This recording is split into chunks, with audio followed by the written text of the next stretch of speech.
জন্মের পর আমাদের কয়েকটা করণীয়। আপনার সন্তান যখন আল্লাহ দুনিয়াতে আনবেন, দুনিয়াতে জন্মগ্রহণ করবে, 1 নম্বর হলো তার ডান কানে আজান দিতে হবে, 2 নম্বর বাম কানে একামত দিতে হবে। ডান কানে আজান, বাম কানে একামত। আবু দাউদ শরীফের হাদিস, রাআইতু রাসূলুল্লাহি সাল্লাল্লাহু আলাইহি ওয়াসাল্লাম, সাহাবী বলতেছে আমি আল্লাহর নবীকে দেখছি, আযানা ফি উযুনিল হাসান ইবনে আলী হিনা ওয়ালাদতুহু ফাতিমাতু বিসসালাহ। আল্লাহর নবী, বিশ্ব নবীর নাতি যখন হাসান দুনিয়াতে জন্মগ্রহণ করেছেন, তিনি বলতেছেন যে আমি দেখছি আল্লাহর নবী নামাজের জন্য যেভাবে আজান দেয়, হযরত ফাতেমার ছেলে যখন জন্মগ্রহণ করেছে তার কানে এভাবে আল্লাহর নবী আজান একামত দিয়েছেন। সুবহানাল্লাহ। এই জন্যে আমরা মায়েরাও এটা উৎসাহ দিব যে আমার সন্তান দুনিয়াতে আসলে, হাসপাতালে হোক কোনো অসুবিধা নেই, আপনি একজনকে বলে দিবেন, আপনার স্বামীকে বলবেন, ভাইকে বলবেন যে আমার সন্তান আসলেই সর্বপ্রথম তার ডান কানে আজান, বাম কানে একামত শোনায় দিবেন। সিজার হোক, সেখানে এখন অনেকে বলতে পারেন যে হুজুর এখানে হুজুর পাইন কোত্থেকে, হুজুর পাওয়া জরুরি না, যে কেউ আজান দিলে আজানের হক আদায় হয়ে যাবে, কোনো অসুবিধা নাই। কারণ আপনি যদি আপনার সর্বপ্রথম সন্তানের কানে আল্লাহর বড়ত্বের আওয়াজ, আল্লাহর কথা যদি ঢুকাইয়ে দিতে পারেন, এই সন্তান সারা জীবন আল্লাহর হুকুম মতে চলতে পারবে। সুবহানাল্লাহ। আল্লাহ আমাদেরকে তৌফিক দান করুন। কিন্তু আমরা এগুলোর কথা ভুলেই গেছি।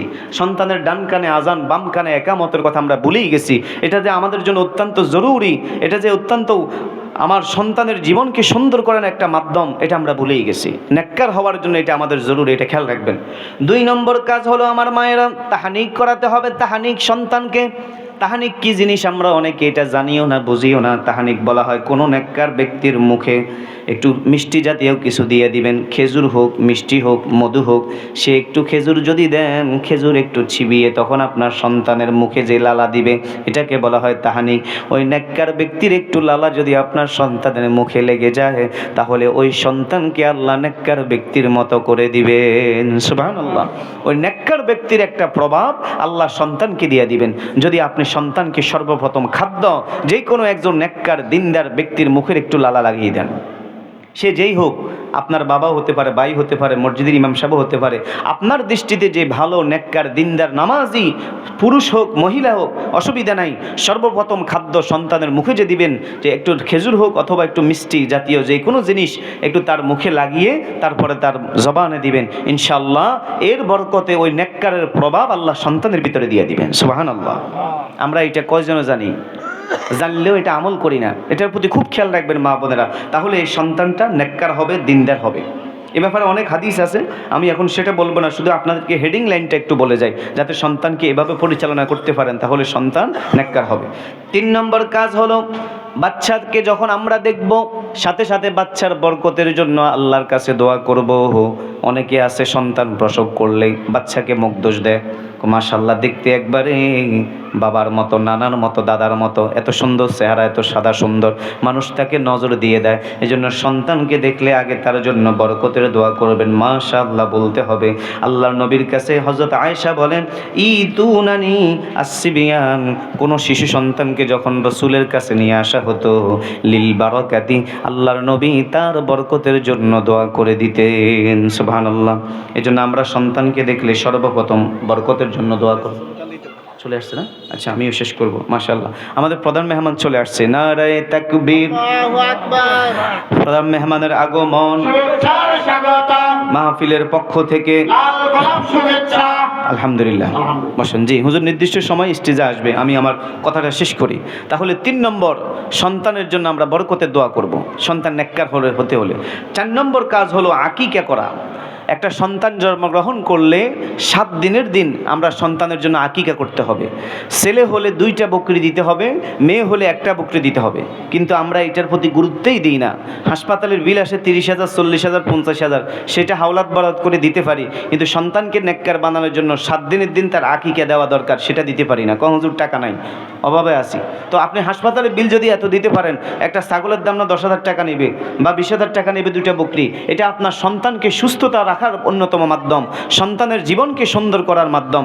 রাসূলের সুন্নাহ মতো যদি আমি পরিচালনা করি, আমার সন্তানের জীবন সুন্দর হয়ে যাবে। সুবহানাল্লাহ। এজন্য ছেলে হলে একটা বকরি, মেয়ে হলে একটা ছেলে হলে দুইটা বকরি, মেয়ে হলে একটা বকরি। হ্যাঁ, কোনো কারণে যদি আপনি আর্থিক দুর্বল থাকেন তাহলে একটা দিলেও আদায় হয়ে যাবে, এটাও হাদিসে আছে।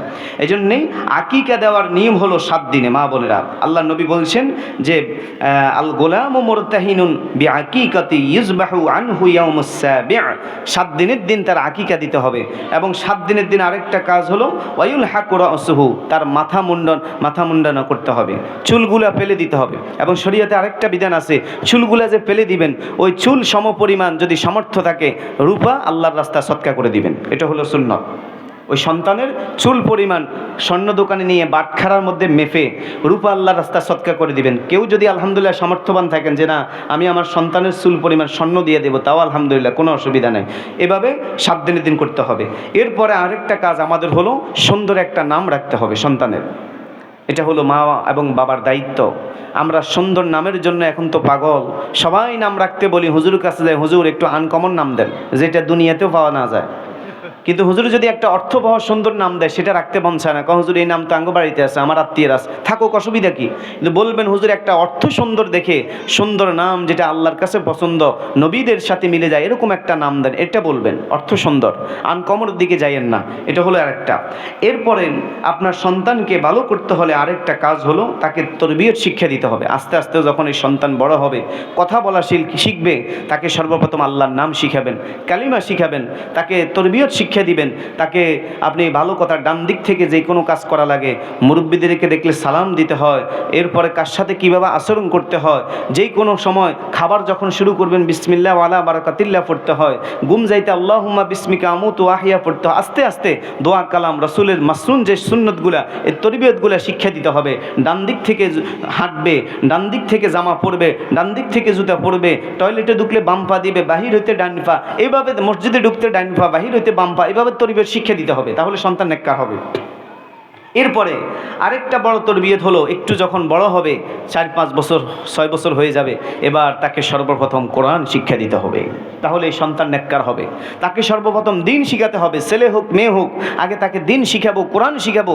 এরপরে আপনি আপনার ছেলেকে স্কুলে নেন, কলেজে নেন, কোনো অসুবিধা নেই। কিন্তু মুসলমান হিসাবে, ইমানদার হিসাবে আমি আমার সন্তানকে আগে দিন শিখাবো, কোরআন শিখাবো, তাহলে আমার এই সন্তান নেককার হবে, দিনদার হবে, আমার মা বাবারও খেদমত করবে, মা বাবারও কৃতজ্ঞ হবে, আল্লাহরও কৃতজ্ঞ বান্দা হবে ইনশাআল্লাহ।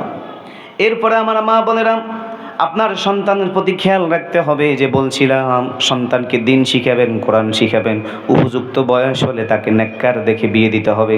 মেয়ে হলে নেককার স্বামীর কাছে, ছেলে হলে নেককার স্ত্রী, ওই যে 4টা কথা বলছি, এগুলোর প্রতি খেয়াল রাখতে হবে। আস্তে আস্তে যখন বড় হবে, এবার আপনার সন্তানের জন্য আল্লাহর কাছে বেশি বেশি দোয়া করবেন। এইভাবে যদি সন্তানদেরকে পরিচালনা করেন, আশা করা যায় রাসূলের হাদিস থেকে, আমার হাদিস বলার সময় নাই, প্রধান মেহমান যেহেতু চলে আসছে, বেশি লম্বা করবো না, শেষ করে দিচ্ছি। আশা করা যায় আপনার সন্তান নেককার হবে, দিনদার হবে, আপনারও অনুগতশীল হবে, আল্লাহরও অনুগতশীল হবে। সুবহানাল্লাহ। আল্লাহ আমাদেরকে আমল করার তৌফিক দান করুন।